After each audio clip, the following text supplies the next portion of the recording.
আজকে আমরা জানবো কৃষিকাজের উন্নয়ন বাজেট সম্পর্কে। বাজেট ও উৎস: কৃষি মন্ত্রণালয় ও স্থানীয় সরকার বিভাগের সমন্বয়ে এটি আসে।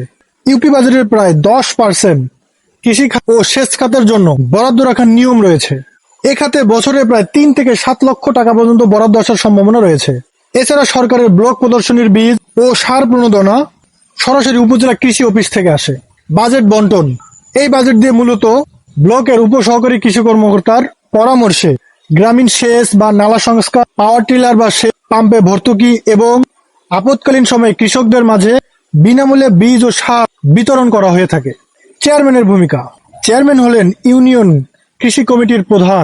উপজেলা কৃষি অফিস থেকে যখনই কোনো সার বা বীজ বা কৃষি প্রণোদনা এসে থাকে, তখন কোন কৃষক কি সুবিধা পাবেন সেই তালিকা প্রয়োজনে চেয়ারম্যানের ভূমিকা সবচেয়ে বেশি এবং এই তালিকা প্রণয়নে চেয়ারম্যানের স্বাক্ষর থাকা বাধ্যতামূলক।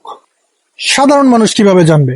ইউনিয়ন পরিষদের নোটিশ বোর্ড এবং সংশ্লিষ্ট ব্লক উপসহকারী কৃষি কর্মকর্তার ডায়েরি বা নোটিশ থেকে এরই সম্পর্কে জানা যায়। এছাড়া কৃষি অফিস থেকে সরাসরি তালিকাগুলো ইউনিয়ন পরিষদে পাঠানো হয়ে থাকে। সাধারণ মানুষ বা সাধারণ নাগরিক বা সাধারণ কৃষক এই সম্পর্কে জানতে পারবেন।